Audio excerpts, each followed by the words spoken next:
What we want to avoid is sleep optimization. Sleep optimization is a huge fool's errand. What you're referring to is called orthosomnia. So this is tracker or data or insight, as you put it, induced insomnia. So you're running an entire house of cards here. And now you're making life decisions based upon that.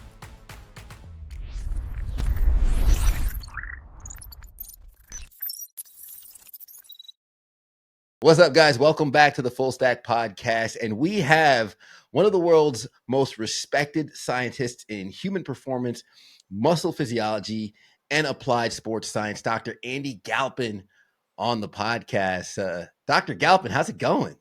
Fantastic, man. It is, Ted, it's great to meet you. But Mike, man, it is so good.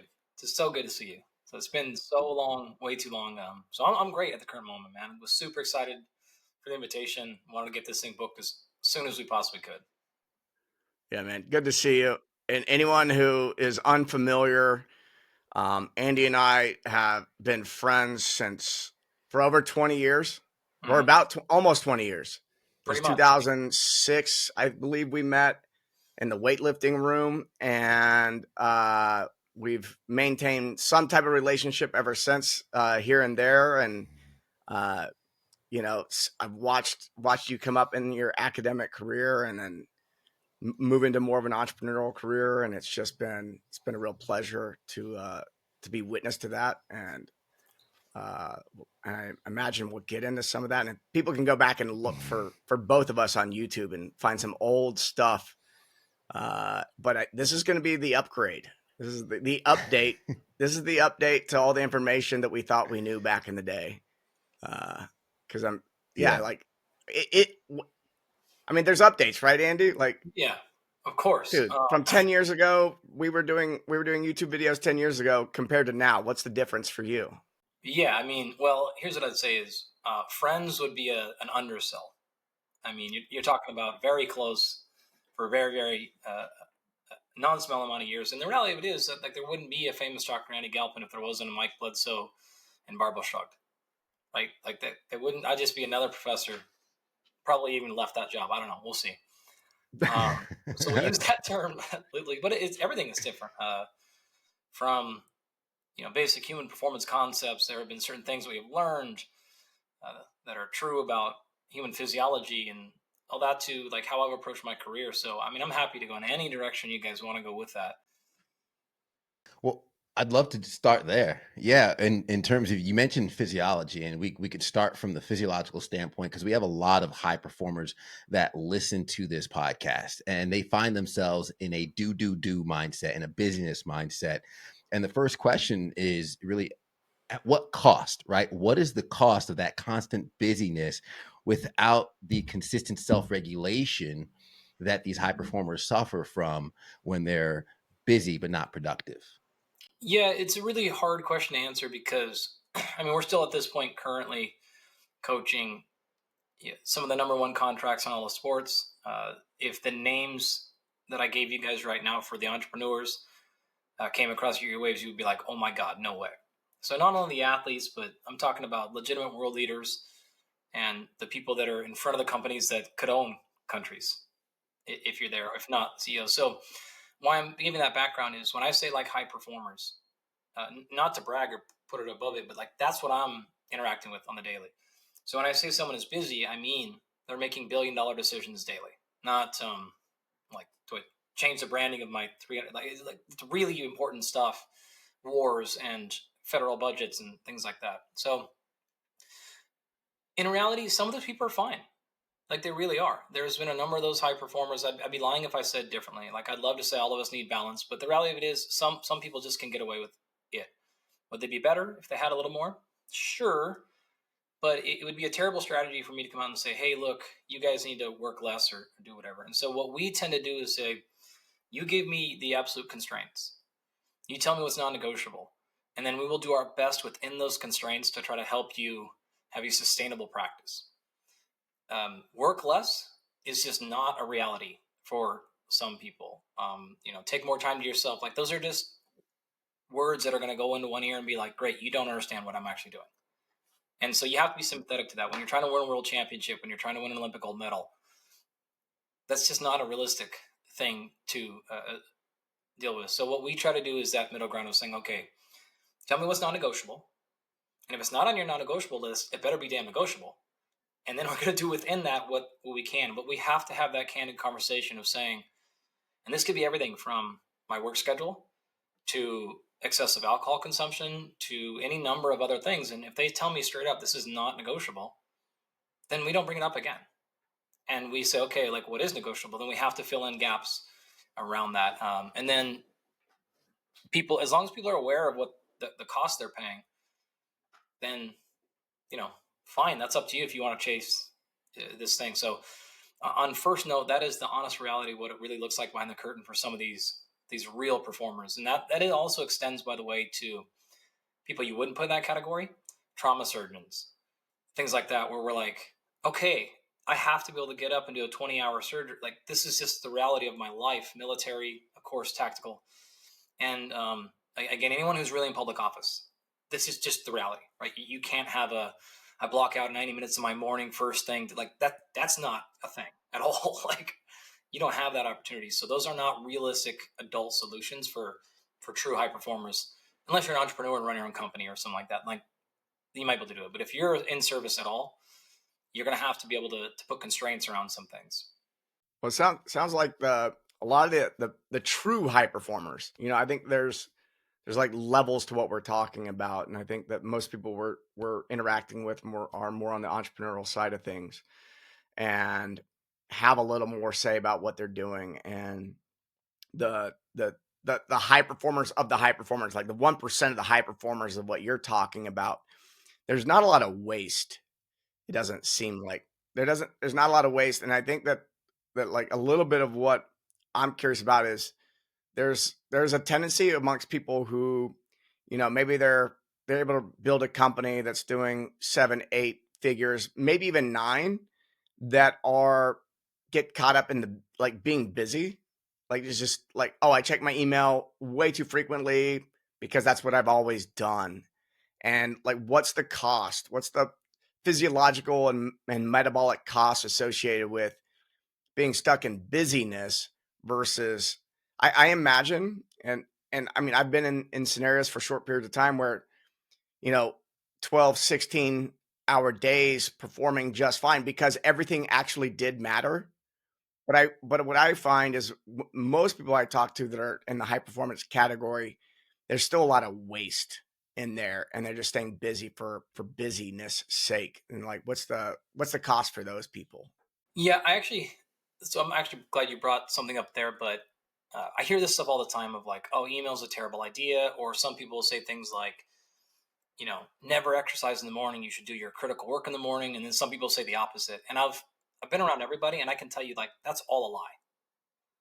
That is all a lie. Some of the world's best performers are on email all day. And by performers, I mean hyper efficient. And some of them won't touch email. And then the same person says like Slack is the devil, but they're on email. And then another person who's at equal success says the opposite. Like, get the hell of me off. And you're like, okay. I have one friend who's like, she's getting close to getting to $1 billion in her company, and she refuses to email, refuses Slack, but she will send 6,000 text messages a minute. And I'm like, what's the difference? Like, what is the difference between you typing that on Slack and on your phone? But she's just like, thinks Slack is horrible. Okay, fine. What I'm trying to say is there's none of those things that are real. People can have success of there. What is the central point that differentiates efficient and effective and working for the sake of work? Huge challenge, right? So some of these people are, what I say is generally true about them all, whether we're talking about these, like, again, 9-10 figure people or just the 6 to 7 figure person, is they become very good at decision making. That is the ultimate thing. What allows you to become efficient versus effective is being very fast, very instinctual, and getting on and getting off of things really quickly. And so you can afford to email and Slack and text at time because you see the story quickly, and you can yay, nay, often you make decisions and you're not ruminating, you're not letting it sit in there and going, okay, I'll come back to that email in a couple of days. And then it stacks up and you have 1,000 of those things. So things come on their plate and it's like ping pong. It comes back over and it gets back off the net as quickly as possible. And so that mental load doesn't just build. And I would say that has generally been true across most everybody that's doing well. And to your point, Mike, that's what keeps them out of the, like, I'm doing a bunch of things, but nothing really important got done. And so some people have different strategies. Some people block off certain days where they just don't check communication and they only do their creative work and their most important work. Some people do that as a part of their day. And some people just don't do that at all. And they're really good about being like, I have to go get A and B, C done. So I just drop things and go and get it done, or I hire and delegate. And there's also a natural difference between you're in your first, say, 3 years of business, and then you're 3 to 6, and then 6 plus. Like when you're in your first chunk, whether you're building your career or your company, you better be basically saying yes to everything, like relatively. But past that, then you start to get middle ground, and by the end, you actually go the opposite direction, right, where it filters up. And so it's tough advice to give people because they can kind of hear those things, and then early in their career, they're saying no to a bunch of stuff, and I'm like, no, you're just being lazy. Like you're just not, like, you have to grind and like really go. But at some point, it gets there. And the last thing I'll say on that is sometimes you just don't fix that problem. And we do spend an enormous amount of work being like, okay, you're 40, you have $600 million. Like, we have to be off email at some point today. Like, we have to sort of get there. And those people have a really, really hard time pulling off of it. And so your question about what's the metabolic, physiological, and psychological cost to it, it is, we might spend 5 years trying to relearn peace. And maybe that journey is actually longer than that. We have several clients who are years in, and we're just like starting to crack into like, okay, I can watch a movie on a Sunday. Like, like that's a real example. It's a very real example. Like almost a billionaire, 800 plus million. And we're like, he literally can't sit through a movie. And we're like, oof, like he cannot do it. He gets up and goes ride his mountain bike or whatever. And we're just like, you have to get there. So yeah, that is for sure a cost. One thing I'm hearing is the people who are high performers, look, there's a trait that's present. And that trait is their ability to make decisions quickly. They don't let things sit on their plate. Something comes in and they engage with it immediately. And I think a lot of people that are at that top tier do have teams that are delegated and all that. And so their job is to make good decisions. I think probably after you're at $100 million, your main job is to just make decisions. There's not a lot of, you're not sitting down to create something for hours on end. There's not as much deep work. The deep work segments aren't the things that are valuable. Whereas if you're somebody who's in the, say, the 7-figure range, you require to shut things out and get into some deep work. And depending on the industry, I know some guys that are, they're $1 billion guys, but they still will lock everybody out and leave their phone outside of the room, and they'll do their 3 or 4 hour deep work session, and because they know that works for them. And so, there's talent too, by the way. In other what's words, that? It depends if you're the talent. So let's take an example of a musician, right? We have a $600 million musician. You're not delegating anything in terms of like, you have to do the lockout thing because you are the talent, and you can delegate your PR firm and your merchandise and like all that other stuff, but you are the talent. Most CEOs in traditional companies aren't the quote unquote talent. They are exactly like you described. They're the decision maker, and they have to allow their talent, their marketing person or their whoever, to like really have their time to do their specific talent. But when you get to those higher levels, that's generally what a CEO is. And that's generally why, not always, but generally why the talent doesn't do the best running the company. Like when you get to that level, you hire a true CEO so the talent can do the weird, silly stuff on the side. But those are hard matches to make. Yeah, that really stood out to me with when I met the CEO of Precision Nutrition, and Which I go, one? oh, JB? I thought, man, this was a long time ago. John Brody. So it'd be John Brody. Yeah. No. After he brought the CEO I in. met the guy that was running the company, and I assumed that John Berardi ran the company because he's the face of everything. And then I'm at a conference and I meet the guy running the thing, and I go, oh, okay, John Berardi's good at this. This guy's good at this. So I like the distinction there of like it's I think a lot of what you were talking about in the beginning is high performers that are running companies or are in, government in some degree or something like that. They're having to make decisions on that basis. But you also have people who are the talent, and so no rule applies to everybody all the time. No. So Yeah. it's such an individualized approach with what the people you're working with. Yeah. If you're the face, if you're the creative, if you're the person on camera, if you're the actor, if you are the engineer who's really is the best at the design, then that time has to be preserved for that. But then that's when you need to differentiate and split that stuff out, right? Where you have someone like Timothy Jones who's the CEO of PN now. So you're like, all right, TJ gets brought on, so JB can go do his thing. And then where you're going to struggle, where you're going to go to business, where you're going to hate your life is when you're trying to do both of those roles and you don't. I don't run a single one of my companies. I don't run my podcast company. I don't run any of our companies, and I would never even attempt to do that. Not because I want to be the famous person, but because I have no talent, no skill, no understanding, no knowledge, no background in those areas. And I don't want to. And it is just, I'm the worst at those things. So I will never run my own company ever. Yeah, I think you're also at the age and experience level where you actually know what you're good at and you know what you're not good at, and you've decided to go deep in what you're good at, and then that actually gives you freedom that I think most people never find that. They're trying to be good at all these different things and think they have to do all these different things, when if you just get that permission to go deep, that changes things. Yeah, change your own life too. Like your own happiness, your own, like most of the time when I'm working, I'm doing something that I'm at least like only mildly annoyed at doing. Relative to before that, when you have to do all 360 degrees, half of your day or more, you're hating. You're just like really slogging through stuff. And so the faster you can get out of that, the better. But the reality is, you're going to have to put those years in. You're probably going to have to do the slogging for a great deal of years to not only get to that spot, but then to your point, Mike, to figure it out. And then you start to realize after years, like, geez, I really hate writing.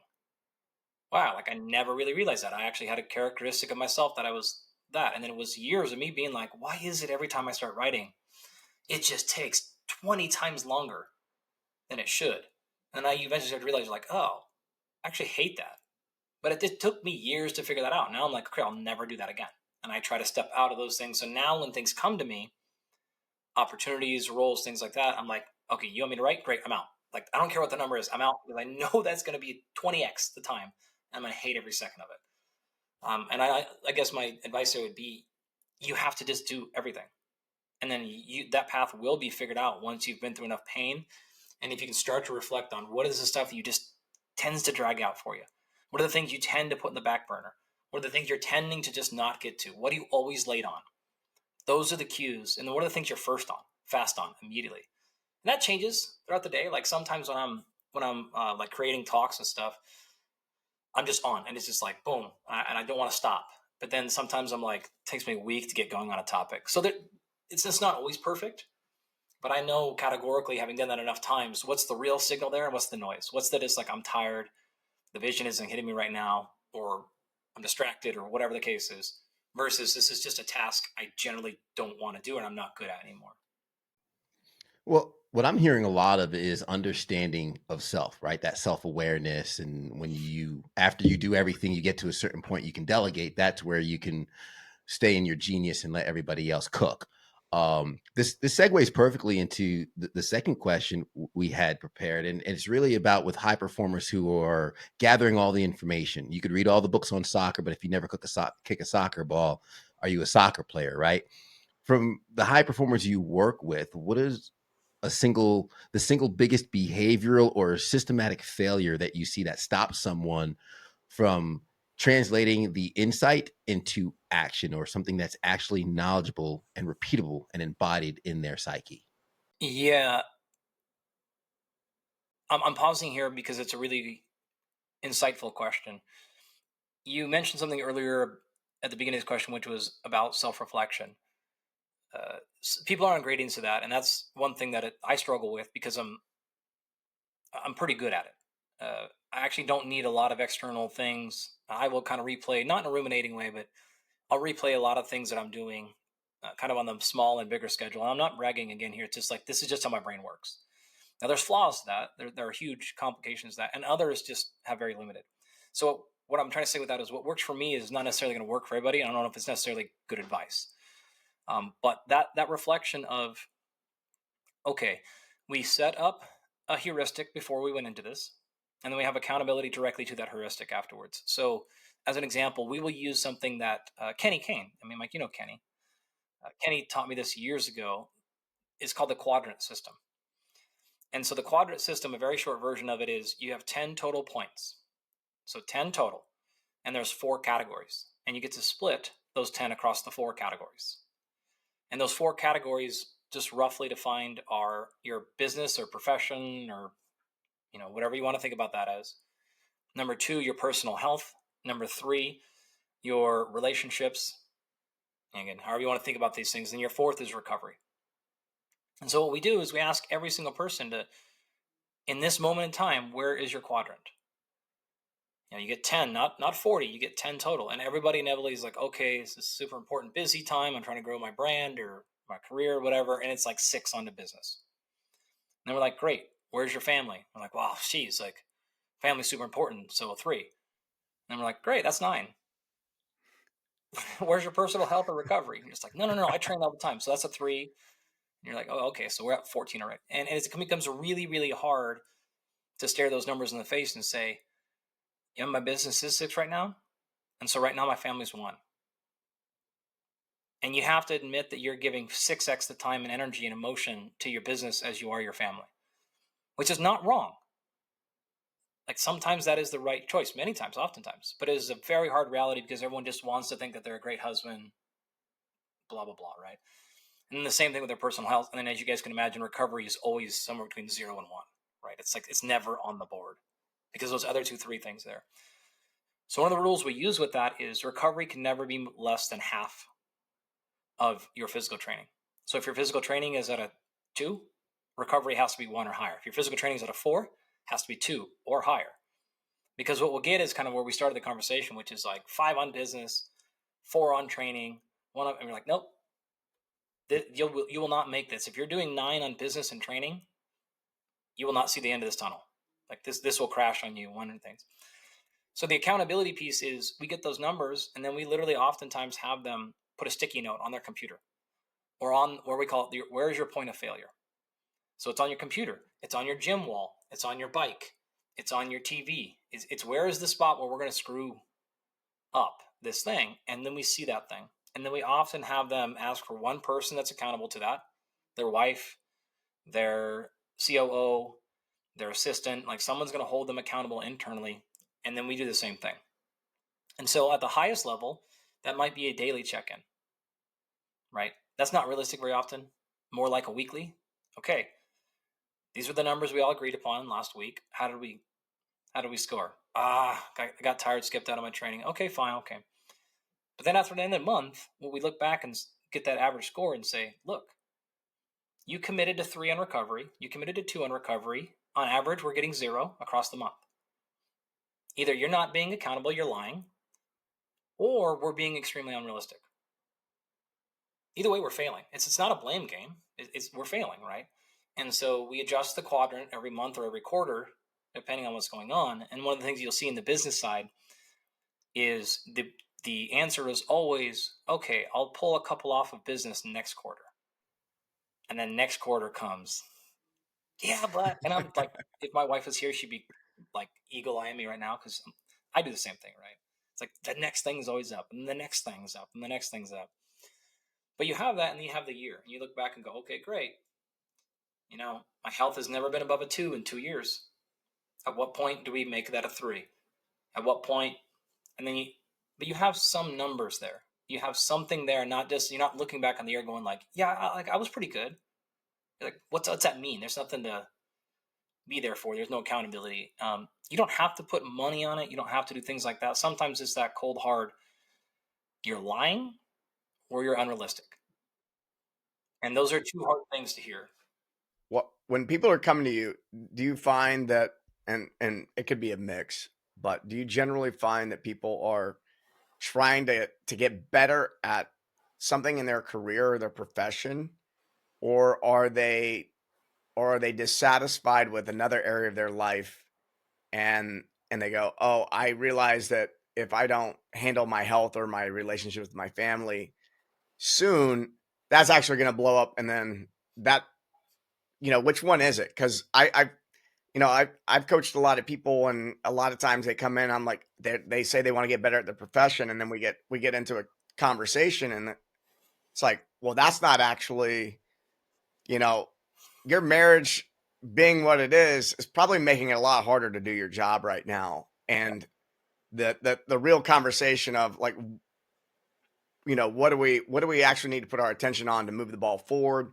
And so who's coming in? Like, what is the ratio? Are people like dissatisfied with their life in some way and they're trying to shore something up? Or are they saying, you know what, I'm trying to be 10% better at my profession? We will get almost nobody that comes in to me personally for professional development, right? Like, what am I going to teach an entrepreneur who's made multiple amount of money than I am? So for us, the answer is always either I feel really great, but I want to optimize my physical being, whether that is lose some weight, gain some muscle, get more energy, cognitive function, something like that, because they know that that will give them better impact on their work. And a lot of our clients actually do that to say, I want to be more efficient at work because I actually want to start spending more time with my family. And if I can get a little bit sharper, faster, I can open up more slots. So we get that pretty often. The other kind of category we get is I'm fully bought into my health. I'm fully into all this here. I just want to know exactly what to do. And I don't want to spend weeks and months listening to all the podcasts, doing all the things, vetting everything. I want one person I can outsource this to. I will do all the work. If you tell me to meditate for 3 hours, like, I'll do anything. But I don't have the time for all the trial and error. And I want somebody else taking all that information and giving me a very specific and clear plan. As hard or complicated as the plan is, don't care, but I just want the plan. That's probably the overwhelming majority of even our 6 to 7 figure type of entrepreneurs. I'm focused on my business. I'm doing whatever. Again, either they like health and fitness or they don't care about it that much, but they're bought in. They know the payout. And so but they want to say, can you be watching my numbers? And then step in and tell me, hey, we need to go work on A, B, and C. Or I just don't want to have that cognitive load all the time, to have to pay attention to all my health, my short term, my long term, what supplement I should be taking, what's happening. I want to do my job. I want to do my hobbies. And then I want to play with my family or find a family or social relationships or go to concerts or whatever it is I want to do. So it's not a wanting to get out of the work, but it is wanting to get out of the discovery work. Much like I don't want to spend hours reading books and podcasts on how to file my taxes. It's like, I want it done well. I believe it. I'm in, but I would like to hire one person who looks at all my books at all times and just handles it. That's what I want. So that's probably most of what we get from our people is saying, can you just run in the background and tell me the specific playbook? So they're looking for, they recognize that physiologically they could be operating at a higher level, and that's going to give them the leverage to perform better at their job so that they could then have more time with their family or whatever it is. Yep. Or they realize that they feel good, but they are like, hey, I just want to make sure I'm always feeling good. I don't want any decline to happen. I don't want anything popping up on me. I want to be around my family for the next 90 years. So I have a little bit of disposable income. I can do preventative work. I don't have to only rely on my insurance when I get sick or something. And I just don't want to get sick. I'll lose time. I don't want to get hurt. I don't want all these things. And it's worth it to them to proactively take those steps and get ahead of things. Not to promise we can avoid injury ever, but that's the rationale. What's the rest look like? I for a long time, I mean, I think, when I was a young athlete and businessman, I equated rest with, zoning out, watching a little bit of TV, and then sleeping, and that was rest. And then I got older and I go, oh, I met some people, I met like Paul Check, and he goes, well, there's rest, and then there's, there's working out, and there's working in, and then there's rest, and then there's And I kind of got to where I go, oh, well, there's rejuvenation. To me, the way I think about it is I have rest and I have rejuvenation. And rejuvenating activities can sometimes be difficult to initiate, but once you get into them, you realize how much energy that I get out of it, or someone gets out of it. So, how do you think about rest, and how is it prescribed amongst people who are trying to operate at the highest level? Yeah, that's really good. There's a reason we call that fourth category in the quadrant recovery, not sleep. Right. So sleep is critical. Nothing will recover your physiological, emotional state faster than high quality sleep. I mean, it's the single biggest performance enhancing tool that has ever been identified. And even going from good to great sleep will make a bigger impact than any supplement or peptide I could ever give you. And the data are really clear on sleep, which is wild because there's like 70 million people in the US alone that have a clinical sleep disorder. 80% go undiagnosed. And I'm bringing that up to say, when we get this a lot, I get the like, oh, I sleep pretty good already. And I'm like, really? Like, what have you really done in sleep? Like, oh, I track it on a wearable. I'm like, cool. So you think a $300 consumable thing is the only thing you put towards the single biggest impactful aspect of your life? And they want to, My Put my whoop down. yeah. my, You're my like, mom that's not sleep. my mom was a sleep tech. That's what she did for her Yeah. job. No, I And I remember. remember when all the wearables started coming out. By the way, my mom she had a crush on Andy for a while. Still does, I'm sure. I'll send her the show. There's probably horrible pictures that'll surface of you and I one of these days that There's definitely, yeah. There was a shirtless picture somewhere, and my mom saw it, and then that was it for her. But yeah. the The technology, by the there's- way, in sleep hospitals hasn't changed in 60 years.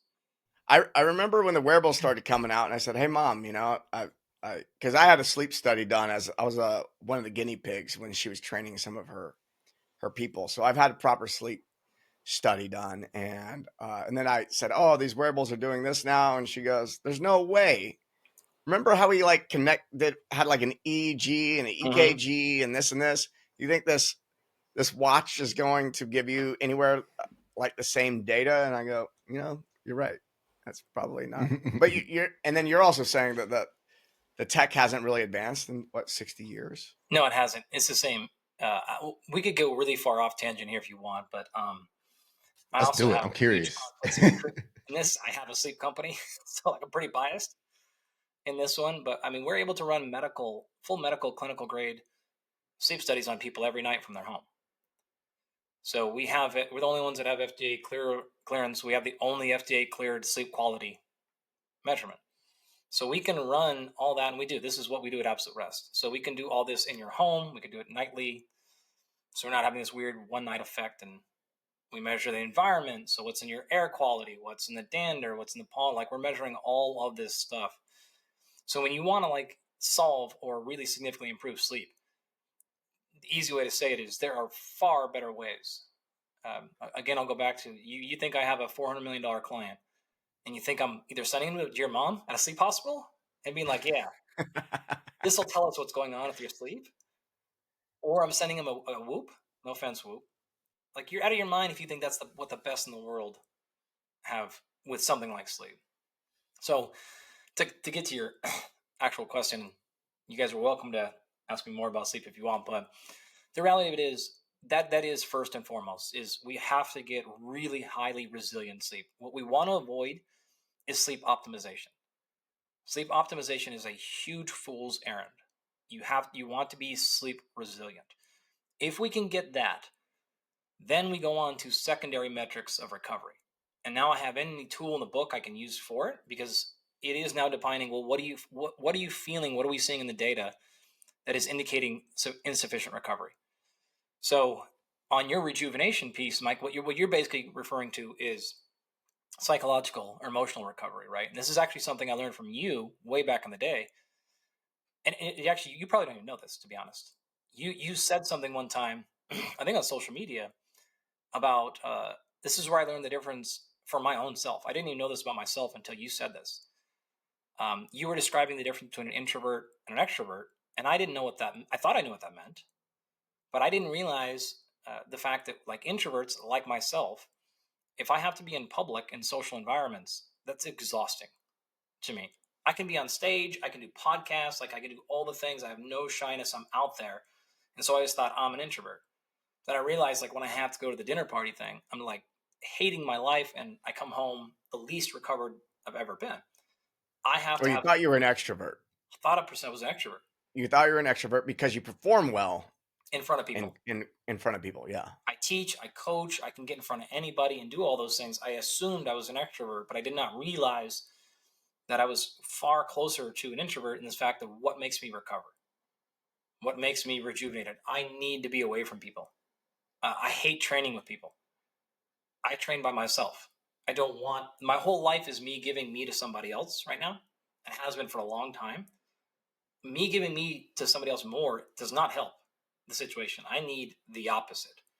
I need like to give back to me, to only do what I want to do and have nobody around besides my kids. That's fine. Love training with my kids, but for the most part, I don't want that. So I didn't realize that. It was like, whatever, probably a decade ago or something, a long time ago when you said that. And I was like, wow, that makes so much sense. I still use that to this day with our clients because they do not often understand that. And like the very simple heuristic of, if I told you Friday night you had to go to a dinner party, is it fuck yeah or fuck no? Like we know the answer. Like that's all I have to know, right? Some people are, hell yeah, that'd be great. I'd love to get out and see some people and amazing. I don't know if this is still true, Mike, but in that post, you said that that's how you were. As Like an social extrovert. interaction was rejuvenating for you. Yeah, it's become so much more nuanced now. It's funny as you were saying that because I it depends on the crowd. It depends on Totally. a big crowd. It does not rejuvenate me. If I have, like, I just got a text from this weekend, actually, I'll be hanging out with a dozen awesome dudes. We got an Airbnb together. There's a volleyball court. There's pickleball court. We have board games. We have like, it's a very, just a classic dude hangout.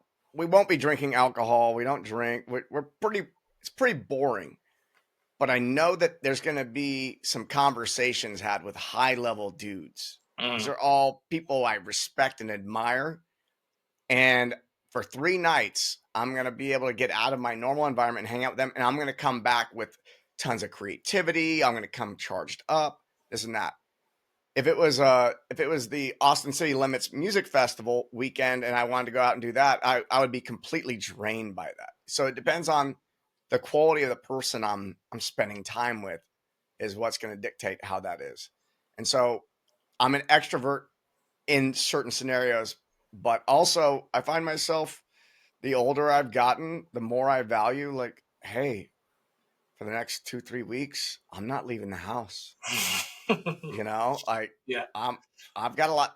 There's a lot of output in my work right now, and I want to save me for means. So it's very nuanced, and I think that that comes from a lot of reflection, like you were talking about before. It's like, okay, I'm a very reflective person. Yeah. I recognize what I need right now, and I didn't always know what I needed right then. And if a lot of people just don't. They're not tracking for that because they're always living in obligation. I think that once out of obligation, then your ability to track what's hurting or helping you is a thing. Yeah. So with that quadrant system, might be pretty good for someone like you or I, right? Where we have a decent amount of self-reflection quite often. Where it becomes a problem is people who go too far with that reflection. And now we're like analyzing every decision constantly. We're always feeding back on the system and we're going like, all right, this is the person who every month has a life-changing revelation.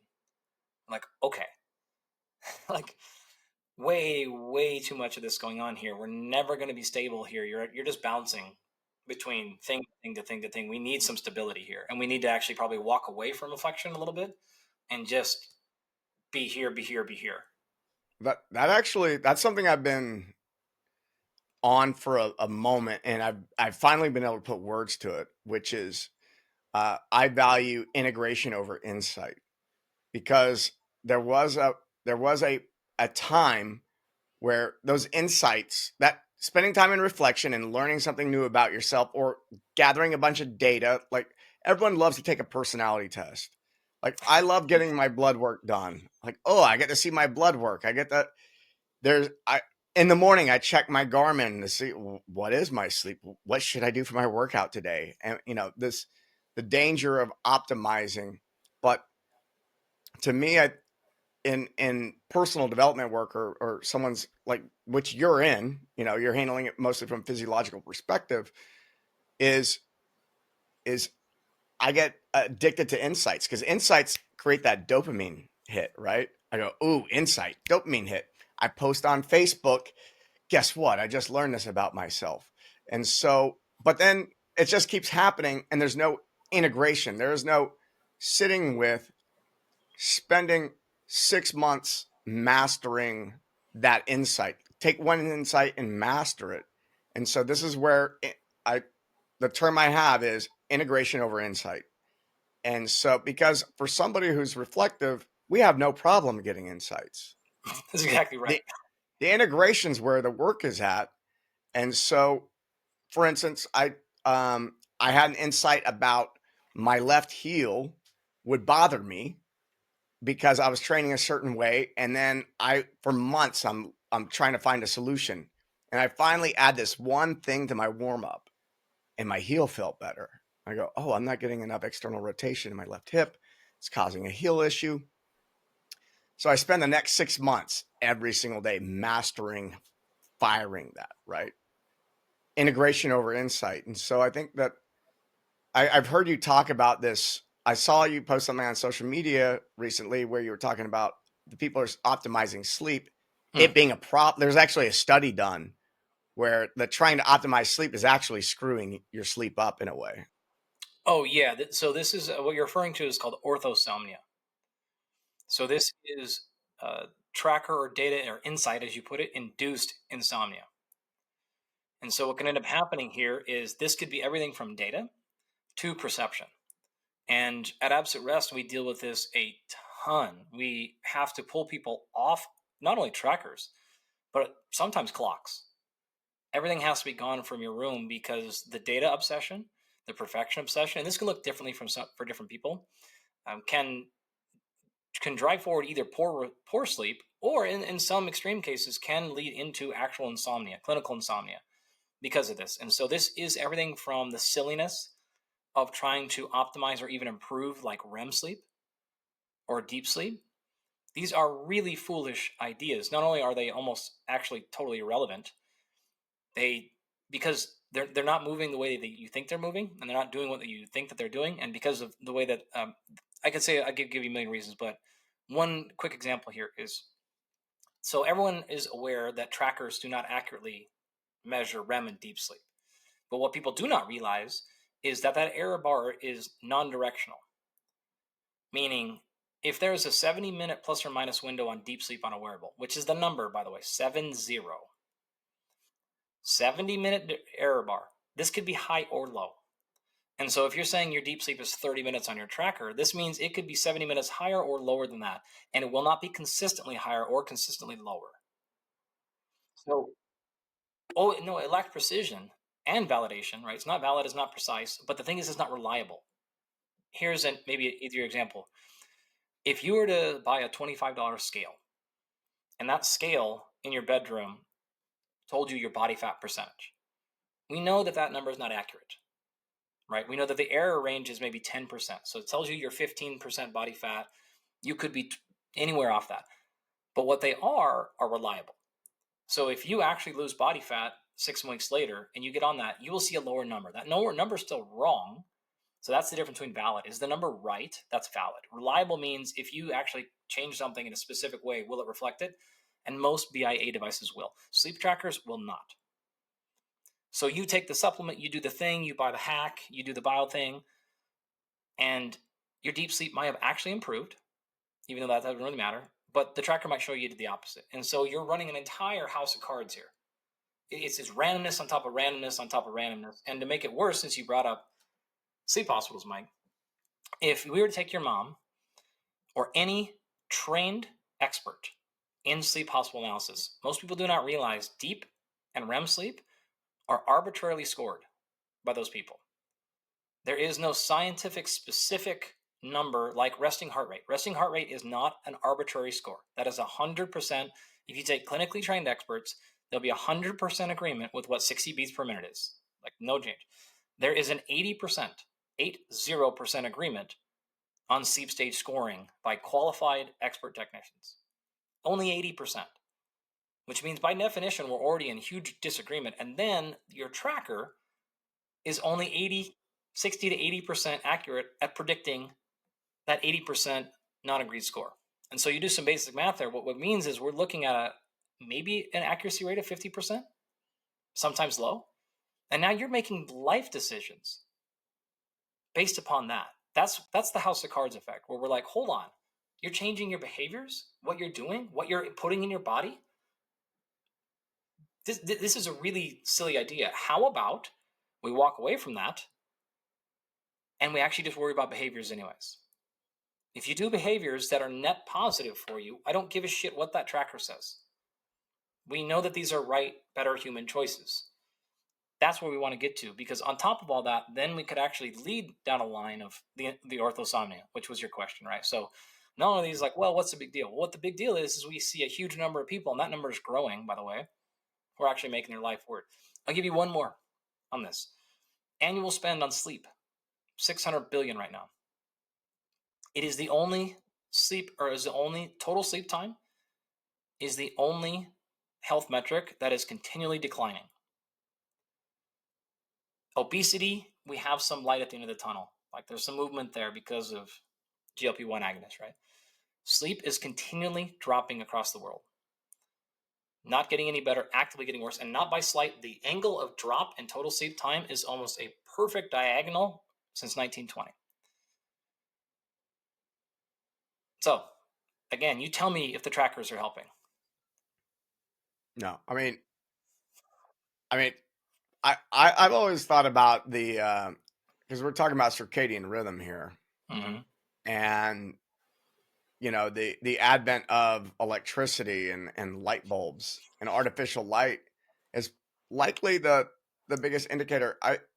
I've talked to so many people in the holistic wellness space who have all sorts of different opinions, but one of the opinions that have made the most sense to me is I've talked to some people who focus purely on circadian rhythm. And the idea that if I ever had a health problem that was coming up and it was mysterious, if I had a mysterious health problem that came up, which is very normal for most people have some type of mysterious health issue. And I say, you know what? We're going to go backpacking for 5 days, no electronics, and we're going to drink bone broth or something, we're going to minimize some variables and get in nature for 5 days. And your body is going to sync right up in that amount of time. Probably won't even take 5 days. It'll sync up, and then people start having. I've seen so many people that go to a retreat where there's not a lot of electronics being used, and all of a sudden the sleep clicks in. They're waking up refreshed. There's other modalities happening, but I go to a retreat 2-3 times a year. That's 8 days long on a farm, not using any electronics. We're sitting in a circle and doing other things, but I see a ton of the value from just unplugging and being in nature for 8 days. Yeah, there's actually a lot going on with what you just said. The electronics are probably not playing much in terms of the microwaves, emission, things like I'm that. thinking about the screens. Okay, so yes and no. What you're actually describing, we just published a paper probably a month or two ago on the 10 different environmental factors impacting sleep right now, specifically the ones in your bedroom. And we paid like over $3,000 to make that open access paper. So in that, we walk you through what exactly is going on, what to measure, what numbers those things should be at, and then what to do about them. So that you want to know exactly how many kelvins Your light bulbs should be below. All that stuff is in that paper in a table, completely free. But one of the things you described that people are not really paying attention to is something called sky glow. So yes, the world is getting brighter. And that light flies up into the sky, hits off the clouds, scatters, and then flies back down to Earth. So if you look at data from satellite imaging, the world itself is getting brighter. Step number one of human health. I've told you earlier, nothing will impact global human health more than sleep. Obesity is like right up there. If you are in obesity and you get out of that, almost everything gets better. But sleep is right there. And those things obviously are highly connected, sleep and obesity, both bidirectionally, by the way. So that's part of it. Now, the reason we are a brighter world is in part because, mostly but because of the internet, in the sense that if you're an entrepreneur, you're no longer expected to be off the clock by 5 o'clock local time. You're probably running a company that has employees across the country, which we couldn't have done 60 years ago or 30 years ago, or really even pre-COVID. Right? I couldn't have a university job where I don't live in that city. Now I can, which means I'm expected to work on my university's time zone. And my employees are at minimum across this country. A lot of the times, a lot of people are either with employees or dealing business-wise, not only like China, but even just London or Hawaii. 1 hour or 2 or 3, but now you're on the wrong coast, that's 4 or 5 hours. So your extended hours there. What that means is businesses are open later. The light on those businesses are open. Those things are turned on. So people are keeping lights on more hours because most companies, again, big companies, are expected to be open or literally open 24 hours a day, bigger buildings. All this stuff is happening to put physically more light in there. When it comes to your bedroom, the electronics are playing a big impact, but not for the reason most people think. So most people think it's the blue light and so on and so forth. And yeah, if I smash a whole bunch of blue light right in your eyeball 5 minutes before you go to sleep, that's going to be a problem. But putting on some blue light blocking glasses, if you look at the randomized controlled trials, they don't do hardly anything. They have very little impact on people's sleep. That has been massively overblown. Again, nobody wants to shine light directly in your face right before sleep. That's not going to help anything. Light throughout the day is critically important. And I'll say that again. It's not as much the light at night as it is your light exposure throughout the entire day. There are very clear data about the light you see in the morning and the midday will impact your sleep the next night. Probably more so than the light you saw right before bed. So it's one of the things I do is when I wake up in the morning, my goal is to wake up around sunrise, before or right at sunrise, and I make sure to go on a walk. And I would love if there's no clouds, I get direct sunlight on my face for at least 10 minutes. Yep. It's like, I mean, Andrew has pushed this for 5 years now. I think he won't shut up about this, but he's dead on. He's dead on right here. So at night with the screens, it's not per se the blue light. It's not the blue light from your TV or your screen. In fact, there have been really cool studies that have done this where they've put people on the exact same screen device or tool and they put them in red light or night light versus not, and it doesn't really do anything. It does not really impact them. Again, the light matters, but that's only one of the 3 elements. The other element, the second biggest element, which is actually happening on your retreats, Mike, is it's the desire for novelty. So whether it's the TV or the phone, if you're looking at TikTok, like literally TikTok is demonstrably the worst. It is 10 to 20 second by, I'm not kidding. It's not me, like actually scientifically the worst. I believe it. I mean, just, I don't know if I even need to see the literature. I downloaded it once. I was on there for about 5 minutes and I go, this is terrifying. And I deleted it. So it's the search for novelty that gets you. So whether that is you on Netflix and then you're waiting for the next episode or the next thing that pops up on the queue or on that. If you actually go through the social media list, we have a hierarchical ranking of which ones that are like the least worst for you. TikTok is by far the worst. Instagram and some of those things can get lower depending on what you do. But it's that. So it's the light a little bit. It's the search for novelty. And then the third one is the arousal that you're getting from it. So if you can avoid those 3 things, screens don't matter that much. In your example of your 6 or 8 day retreat, you're around people. You're not searching for novelty because you've already made this mental decision that this short window, this not forever window, this 5 days, this 8 days, you're there for that. You can't do that at home, right? And so you automatically have I'm not going to get my screen because I don't need that right now because I know I'm going to go back to my screen in a week. I'm intentionally doing that. Like when I'm out hunting, I have no desire to pop onto Instagram because I'm here like for this very short-term goal. There's other people around, there's other stuff going on. You have your reward system there. So it's a little bit the light. It's a little bit the fact that you've given yourself psychological permission to not be thinking about the career stuff, at least in some part. And it's also the set and setting. So there's actually a lot going on there. Screens play a little bit of it, but it's more likely the search for arousal and the engagement that's giving you that release and that permission to sleep than it is the screen time or the whatever. So a lot of the times what we will do with our high performers is we'll have them or we'll buy for them a second phone. And we'll take that phone, and that phone is bedroom phone only, right? Mm-hmm. Now, ideal world, the phone is not in the bedroom at all. In fact, there's actually really clear data. When you take phone out of your bedroom, on average, you'll sleep about 50 minutes, 50 minutes more when your phone is not in your room. Why? Your phone is more interesting than sleep. This is now no longer arousal or dopamine. This is simple delay gratification. All this is you going like, I'm bored and I am tired, so I guess I'll go to sleep, versus like, hey, this is kind of more interesting.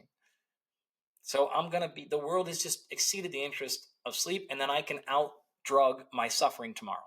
Like I can just have a little more caffeine and like get through it. So the incentives aren't correct there. And so step number one, at least the 30 minutes prior to sleep, get your phone out of there. If you can't, we will do things like we'll get a separate phone, and that phone has limited access. There's no email on it, of course, the obvious one. I'm fine with social media. I'm fine with Twitter, but you have to have a burner account on there. And there is no politics on that account. There is no, like, any of those things. The joke I always make is like, if you want to follow the Seattle Seahawks beat writer and then read a report about what your backup catcher is hitting when on the road facing left-handers, like, ain't nobody staying awake because of that article. So like, I'm fine. I'll allow it. Like, cool. Yeah, we don't. Yeah, no phones in the bedroom at my house. Yeah. I have a Kindle. Well, okay. There's actually data on that. And I read. That's not really any better. But it's the same difference for the most part, because it all has to do with what's on the Kindle. Well, it's what am I reading before bed? Yeah, it's 100%. And the same thing with TV shows. I notice this is really interesting. Is I notice if I watch, so there's a couple different categories of shows that I watch. One is I like Kill Tony. Are you familiar with the format? Kill Tony. Yeah. So, and I find that my sleep, if I watch Kill Tony before I go to sleep, because my thought was, well, it'll make me laugh, and it's nice and light. But I found that my sleep was shit when I was watching Kill Tony, because I think it got me excited in some way. Too interesting. But then if I watch like Mr. Robot, a drama, I watch a 30 to 45 minute drama, and I go to bed and I sleep like a baby. Like, one of these is this story that's got this long story arc, and I'm not getting those dopamine hits over and over again. And so I go, oh, the TV. By the way, I own a TV for the first time in 13 years. I got one this year. Yeah, I haven't had one. Yeah, since it's been 12 years, 2013. I had a revelation in 2013. I said, I'm getting rid of this thing. Mm-hmm. But I can watch. I noticed that I can watch that, and I go to sleep, and I'm just fine. And I go, oh, it has nothing to do with the TV. It's what am I watching on TV? Yeah, and the reason I brought that up about that Kindle is because I'll get that all the time. Like, oh, is the Kindle okay, or do I have to have a hard book? I'm like, I don't care. I don't care if it's the Kindle. I don't care if it's your phone. I don't care if it's a hard book or your TV screen. What matters is what's on that thing. I watch TV before bed every night. Every night, a giant TV with amazing color right in front of my it's great. it's the context of what you're putting on there. This For sure. this is great to hear because so many people, they throw the glasses on at night, and uh, I have a pair of glasses I put on right before I go in the bathroom to brush my teeth before bed. Great. I put them on for like 5 minutes because that light just seems really bright to me. So Yeah. that's one So way of dimming it. what you want to do is like the probably ideally 90 minutes, but let's say worst case 30 minutes. You start dimming as many lights as you can. So even just Mhm. having your kitchen the dimmest you can, not ridiculous, but just like getting the entire thing. That's not right before bed. That is again like an hour and a half to 2 hours before. That stuff will start shutting things down. You don't have to change anything else. That stuff starts to come down. But then test. I mean, we obviously have advanced testing technology. I know for a fact that light does not impact my sleep. I know for a fact it does impact my wife's. So Mhm. she actually will put those glasses on for those last like 30 minutes or something like that because it actually made a difference in her data. Okay, fine. It doesn't mind, so I don't worry about it.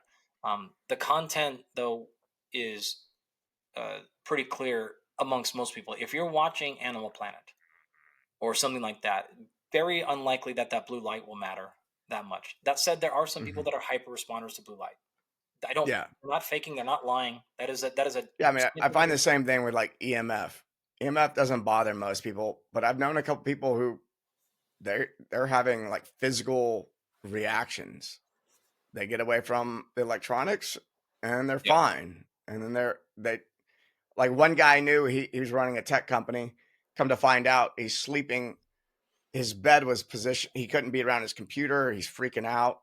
He's Hmm. getting Tourette's, and it's gets slightly better if he doesn't have his electronics near him. And come to find out that all the power coming through his house was running underneath his bed, and on the other Mhm. side of the wall was the thing. He was like sleeping through Hmm. on top of all the power in the house.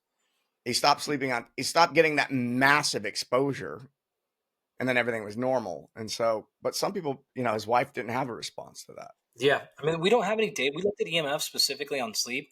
There's no real data there. But that's not saying it's wrong. It just knows there's no data either way. Yeah. If I can, Andy, I know we've spoken a lot about like the sleep hygiene and prepping ourselves at the end of the day. What about on the other side? What are, I guess, some morning rituals or some things high performers can do to prime their mind and their body to perform for the day ahead, right? I know it would start with the night before, good sleep, Yep. but if you're well rested and you're waking up, what are some of the actions that can prime a high performer for a successful day? Yeah, it's hyper specific to the per. We have some people, like I said, who wake up 2 or 3 hours before their family, and they get on a computer and they start writing, or they do all their stuff, and that is the best thing. And then we have the opposite, where we have some of our people who are like, I need to see my kids in the morning. I want to check in with them, and then I check them out of my brain for the next 10 hours. But I don't want like that's their like click in, click out. Want to be around their family. Okay, fine. So there's not a universal have to do it this way, can't do it that way. The answer, Ted, would be the question would be find that thing out for you. What is the thing that you're like, great, this set me up. I mean, this is Tim Ferriss 2015. Like find the thing that is locking you in and locking you out, and then plug and play that system. Individual tactics, I think what's true across everybody, Mike nailed one earlier. Every human is going to be better for the most part if you can get a little bit of light in your eyeballs pretty quickly. I would love some movement.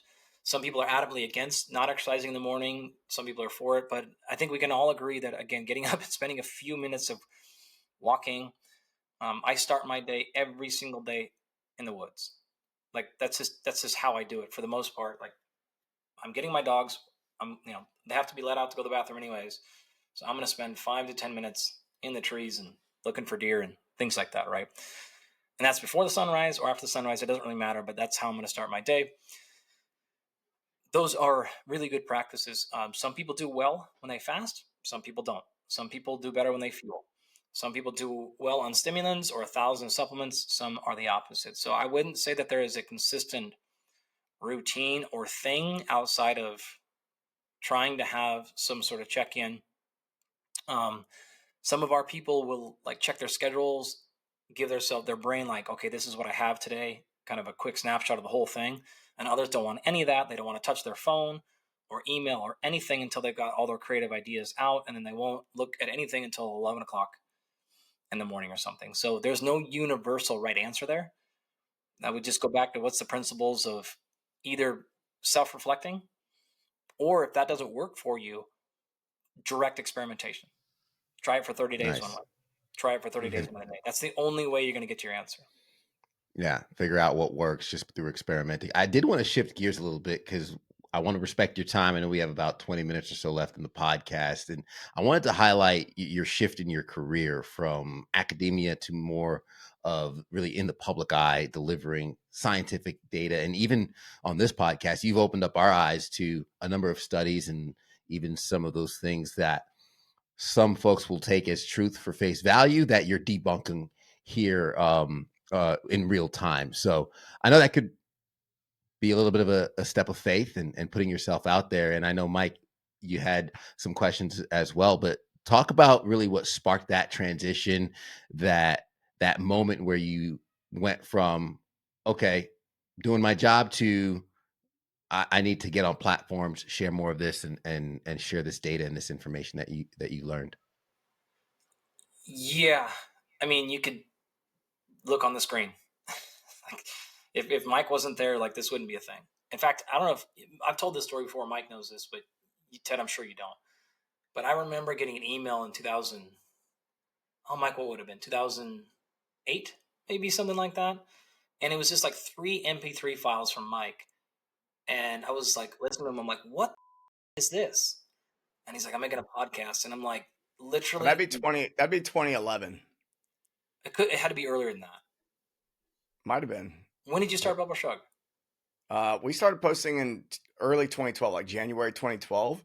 Okay, so it may have been 2011. Chris Moore and I started recording some stuff for fun in 2011. Okay, so it had to be in 2011 Yeah. then. And I literally was like, do not do this. This is a terrible idea. This is like a terrible idea. Do not do this. In fact, I did the same thing when he said he was going to open up CrossFit Memphis. I was like, dude, you have no idea what you're doing. Do not do this. Please, I'm begging you. Like, every time I've ever given Mike career advice, it's literally the opposite thing to do. Well, this is really interesting because, like, I remember, so Andy and I met in college. He was going to graduate school. I was getting my undergrad. We're at University of Memphis. Met in the weightlifting room.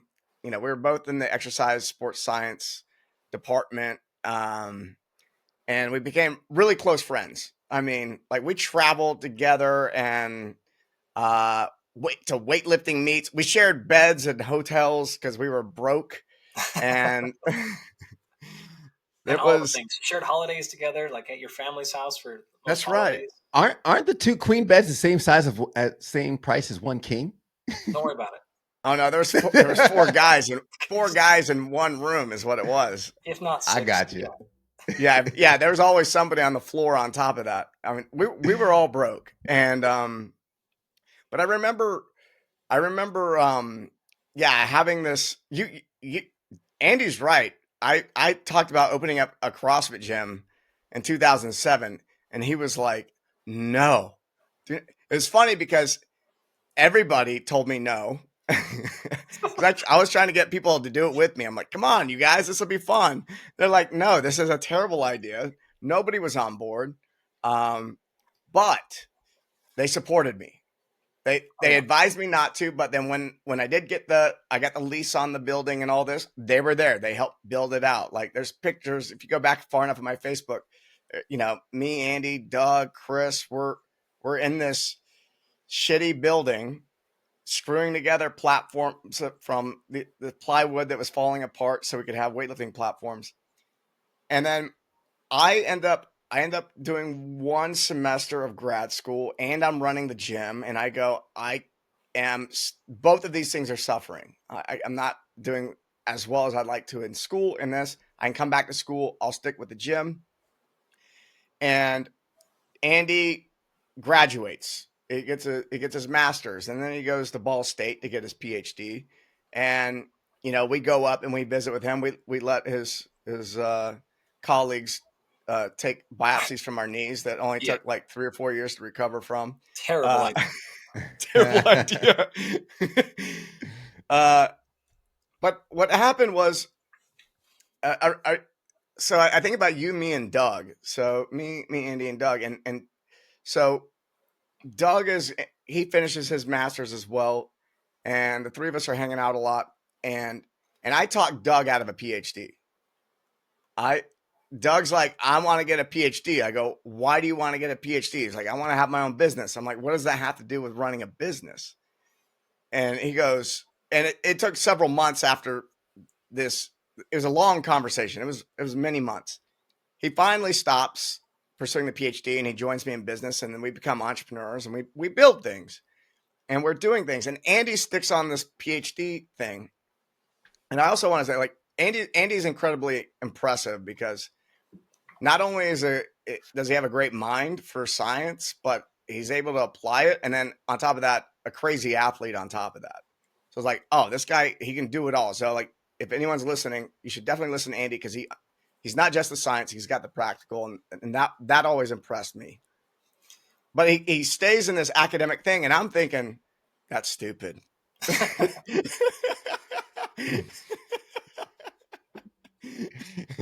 I'm like, I go and visit you at Cal State while you're teaching there. You're kind enough to have me come in and lecture a few classes, which was a lot of fun. But I was like, man, I really don't get this. But you know what? That's Andy's path. That's what he's doing.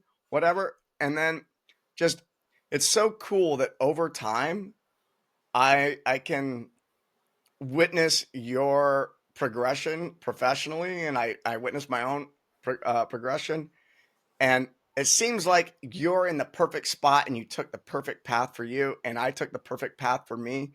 And when we were younger, we were like, I don't understand this other guy, but here we are, 2025, 20 years later after meeting, and I think, yeah, I feel confident. I mean, I can speak for myself, but from what I witnessed of you, it sounds like your path really panned out, and so, in a way that is surprising to you. I mean, mine is surprising to me, but it's Yeah. surprising to you in a lot of ways.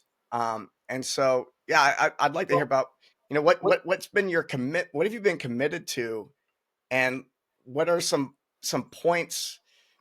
You're giving me credit for some things, but there were some things that you made some decisions at some point you didn't. I'm sure there's some things you had to sacrifice or do something that was scary at some point. Yeah, what's actually funny is between the three of us, people I'm sure have no idea about this, but I was by far the least intellectual and was the lowest performing scholastically of the three of us. Didn't you have a 4.0, Mike? I was close. I took an 3. accounting class that threw me off. 3.9 something or other, right? Yeah. I think I had a 3.1. And I think Doug was darn near 3.8 and change or something like that. I remember one test ever in 4 years as an undergrad, I beat him on a test. So he was like, oh, I'm going to go into med school. And I'm like, so this whole like PhD thing was, I didn't even know what it was, let alone thought this was a future for me. And then meeting you, I'm like, this knucklehead gets a 4.0. I'm at a 3.1. There's just like, I have no chance. There's no way I could be a scientist, right? I'm like way behind. And then you dorks go build a gym. And I'm like, dude, Doug's not going to go to med school. He's going to go run a CrossFit gym with Mike. Like, what is he doing? Throwing his life away, just like all the things, right? Like, this is terrible. And that gym was so bad and all the things, right? So I get It was a shithole. Yeah, well, it was. Well, like, we loved it, but Yeah. And you've spoken a lot about like there's a transition there about running a gym that you like because Totally. you're 25 and actually trying to have a career is a different thing. But I remember like getting those files and thinking this is another terrible idea of Mike. Like this is not going to go anywhere. And then I think you had like didn't you have Rich running on as like your first or second episode? Episode 2. 2. Yeah. And then it just takes off. And then I'm like, oh, well, okay. Unless shit, I got something going here. Now I should be on that thing. Like, why should I be on that? And then I think that was like episode 10 or something. But Ted, to your question, like that was eye opening, right? I had never heard of a podcast. I had never listened to Joe Rogan once, and I know CTP was all into it. I had never listened to a podcast. Barbell Shrugged was the very first podcast I'd ever listened to, And I'm like, it's CrossFit. They're only doing CrossFit podcasts. I don't care about CrossFit at all. But I was like, okay, this is interesting because, I'm very limited in who I can speak to, right? Especially back then, 2011, 2012, YouTube is not a thing really. And there's social media is not a thing. I didn't have any social media. So first couple of years go by at being a professor, and I was immediately frustrated and jealous because I would see people out making money, growing followings and stuff, saying things in my space that I'm like, I'm way better at that idea than you are. Or I had that same idea. I've been teaching this for years now in my class, and now you just got all this credit and you got on Rogan or whatever. And like, I know I launched that idea. I put that out there, then someone copied it and put it. So I was getting mad and I was like, this is stupid. Like the only time I get to give this lecture, this thing that I created, is in these 25 people who had pre-registration rights to get into my classroom. I'm like, this is stupid. At the same time, I knew I hated business stuff. And these guys were like, at this point, Mike and Doug were 3, 4, 5 years in, like, basically spending their full time on business development. And every time I talk to you guys or hang out, it was like something about sales or marketing or whatever. And I'm like, I hate this shit. Like, I don't want to do any of this stuff. And if this is what it means to be an entrepreneur, I'm like, I don't want to do any part of it. So I was super against all of it. And then years and years go by, and we had the idea for Barbell University. That was the big change. And I'll never forget, we're like, dude, we could do this university stuff. This was appealing to me because I didn't have to do the business side. It was appealing because I could work with guys that I have full trust in, like as much as you could trust a human being. And I could do my stuff the way I wanted to do it. No control or whatever. And so long story short, on Barbell University, we spent a lot of time. I spent, like, it feels like a year. And I did all kinds of stuff. I put in so many hours to those courses, made them all, corrected them all out there. And then we were having like weekly calls. And then I get on one of our Wednesday calls and Doug tells me, yeah, I'm shutting Barbell University down. Like out of nowhere. And I remember laying on the floor in my living room being like, okay, he just fired his very close friend. He just fired his brother. His brother quit his job, moved from Australia to America to do this. I couldn't be mad because I'm like, dude had to fire his own brother.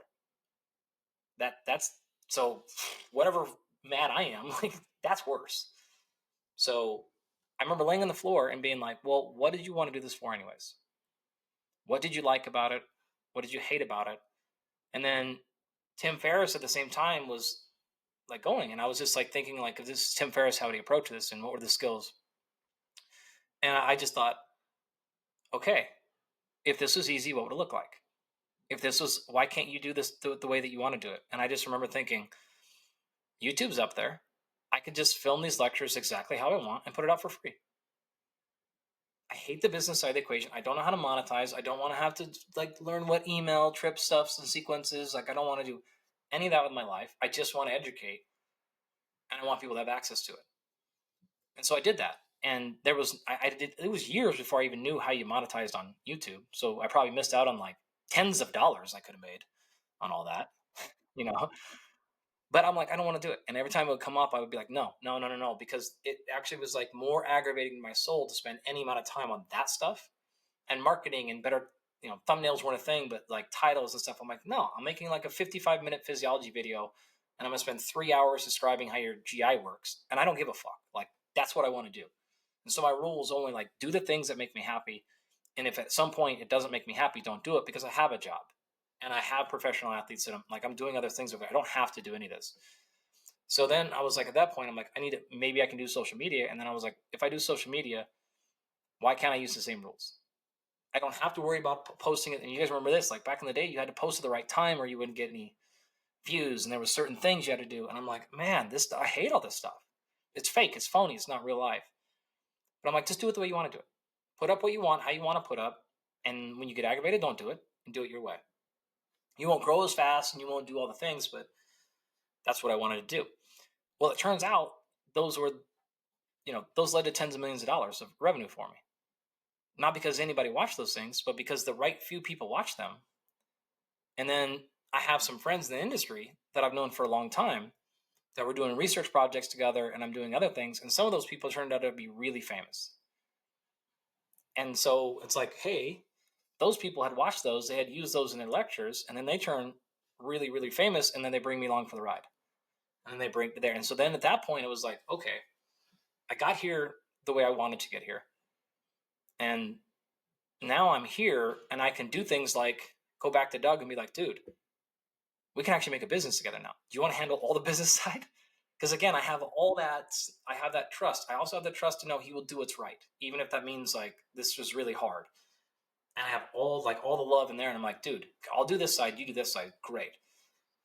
That was an enormous, and that still generates an enormous amount of revenue for us. And so I was able to be in this position where I can now like do this little fake entrepreneur stuff, but I can still stay all the way out of that stuff that I hate and don't want to do. So that was probably one of the most critical the moments. So I would say, to kind of rewind there, it was that Barbell University thing. It was taking the shot on my friends that are these neuroscientists that don't even have social media, and boy, one of them turned out to be pretty famous. That helped, but I helped him a ton before he ever had anything. Like, people don't know that too. Like, dude, I was the call that was like, how do I do Instagram? How do I do all these things? And I told him the exact same thing that I just told you guys. Do it the way you want to do it. Don't worry about any of the rules, because he was all cut up and all that stuff too. And I was like, dude, Andrew, no one's going to care. Like, do it this way. Okay, great. And then to be able to be in a position now where I have close friends where I can say, look, I trust you to run my life, and I'm like super, super stoked to be able to make you rich too. Like, this is great. So it like checked off all the boxes to be able to do that. So I'm not sure even either one of your questions, but that's the rant I went on. So there you go. I love it. Yeah. I mean, it's great to hear your perspective on all of it, because I've been watching it the whole time. And, the shutting down of Barbell University, I rewind back to that, when I'm coaching people or I'm talking to people. And yeah, thank God Doug had to make the call. I mean, that was I mean, go back to the beginning though. it was so hard. It was so hard. What's right? that? That's decision making. That's decision making. And it was, we had, bitten off more than we could chew, is what we had done. And it's interesting, but and I felt bad about that. And then also just to watch you do what you did anyway is fucking like, it's so amazing. It's like, yeah, do it on your terms. I think that people get caught up in the social media race. And I study marketing to this day, and it's enjoyable for me to learn how to like get attention, and then how do I get that attention and shift someone's attention here and take them on this path. And but the number one rule in marketing always is put out good content. Period. Great. Like, if you don't have good content, then no matter all these tricks and strategies they're going to be very short lived. But if you just consistently put out good content, it's going to create a result. Maybe not the result that you see other people getting, because you didn't get the result that other people were getting. There's so much value to just like, I write a blog on a regular basis. I picked up podcast. We started podcasting and posting again a month ago, because I realized that just getting on podcast, no matter how many people are subscribed, no matter how many people are watching, just having one and then having these interactions and then having a place where you can tell people, hey, check this out. You technically only have to meet one person ever that could change your life forever. You don't need 1 million subscribers. You don't need this or that. But you do need to put yourself out there in some way. Yeah. And well, so I think that's the lesson here. You said it super well. I know we're tight here, but the one rule we have at SciComm, we only have one rule ever there. And like Rob, who produces all of them, Andrew, myself, like the only thing we ever say to each other is like, is that the best possible thing we can do? Is that the best possible recording, or do it again? All right, like, are you super interested in that? That's the only rule we have. And if you're not super interested in it, Andrew won't do a topic he's not super interested in. He will not have a guest on unless he's super interested in that. And Rob is always the same thing. Like when I started Perform, they were just like, dude, none of these things matter. Are you super interested in it? And did you do like an amazing job? An amazing job is not the stuff is like amazing job is me. And so it's what's really funny. You guys will be not surprised, but some of my lowest performing episodes, which I've still done extremely well, are my favorite. Like by far my favorite ones. And Rob knew. He's like, no one's gonna listen to that one. Like whatever. It's like based on title. And I'm like, but he never stops me. He's like, dude, are you into it? And I'm like, oh, I'm so excited about this. It's great. Andrew, like they just don't care. Because you're right. What's really funny, and we've learned this from enough of the SciComm data, is even those low performing episodes, a lot of times it's a huge novel audience. It's a bunch of people who've never heard you before. And so you've now captured someone who's like, finally, someone's talking about the thing I care about.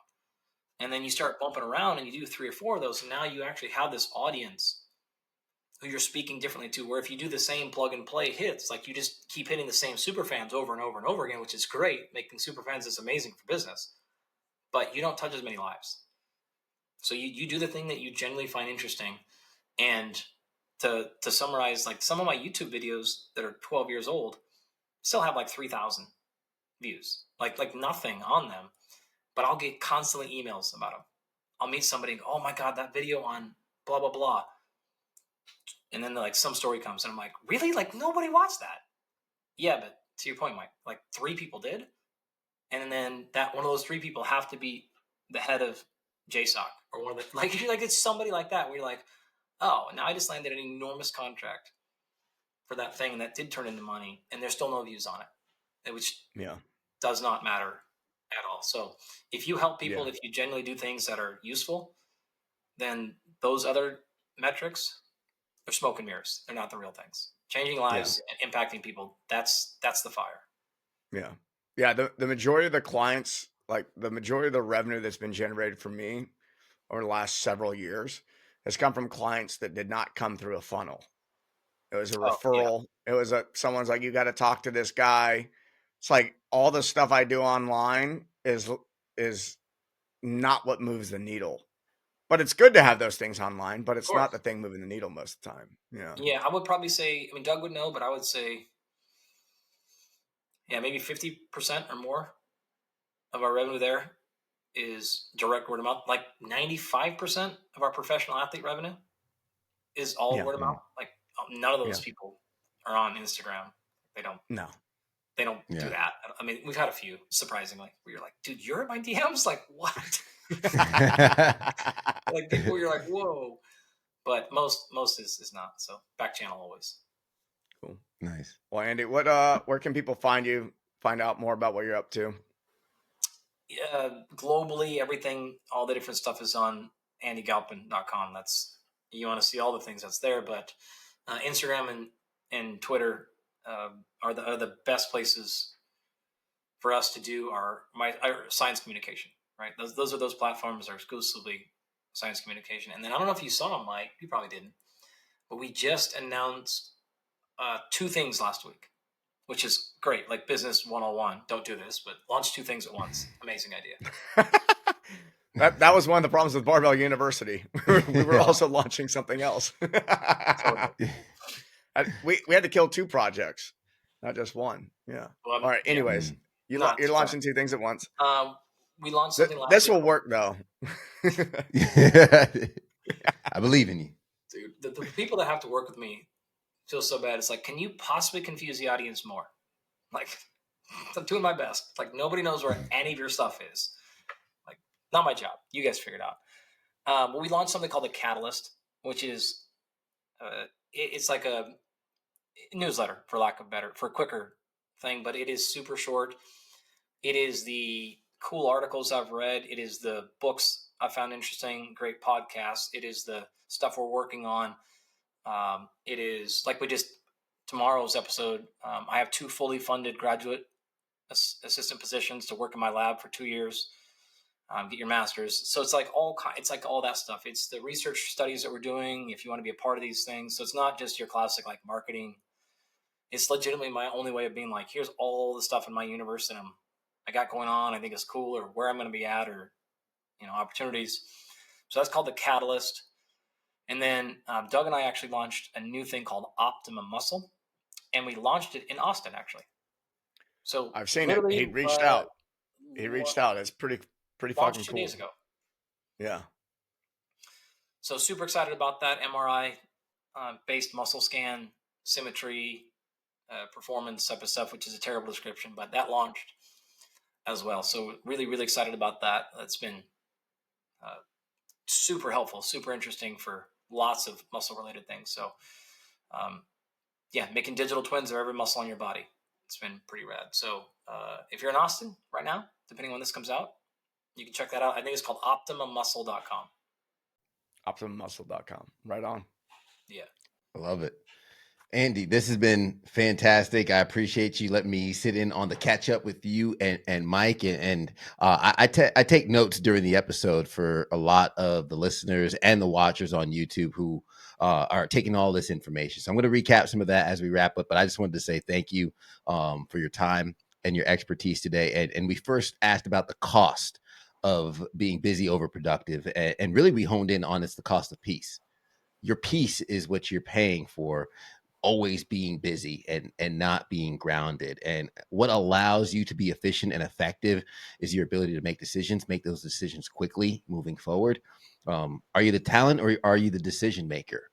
And depending on which one you are, depends on how much of your work is actually needed to move the needle and do the thing. Recovery can never be less than half of your training. You mentioned those quadrants, and you only get 10. And it's interesting how fast those numbers dwindle when you start putting everything into those quadrants and into the buckets. And if you're having a hard time being realistic with those numbers, it's because you are lying or you are unrealistic. And perhaps it might be time to change the goal or change the outcome or do more self-reflection and find out what it is you truly want. Sleep. Avoid sleep optimization. Strive for sleep resiliency. Over obsessed about the data. I think I got this correct. Is it orthosomnia? Yep. Orthosomnia, when you're obsessing over the data, and the irony is the data of your sleep is ruining your sleep. Come on, people, relax. Focus on behavior, not metrics. The sky glow. The world is getting brighter. Lights throughout the day impact your sleep more than the lights towards the end of the night. The search for novelty kills your sleep. The arousal killing your sleep. So knowing the better habits and the better movements in the morning ritual, getting that light early in the morning, leaning into movement, and know your thing, know yourself, know what it is you need to start your day grounded and aligned. And what did your aunt do this for what did you want to do this for anyways? The question that Andy asked himself when it came to sharing the social media. And do things that make you happy. When they no longer make you happy, stop doing them. And that's something we can all learn. I heard a lot of self-reflection, understanding self, and of course the science behind that. And of course, you only need to meet one person ever that could change your life. And I'm glad that Andy, Mike, you both got to meet. For any of the listeners who want to meet us personally, I encourage you to check out the Full Stack School community, where you have more conversations like this, more in-depth research and resources to use, so you can catch us over there and continue the conversation. Love and appreciate you guys. We'll catch you next time.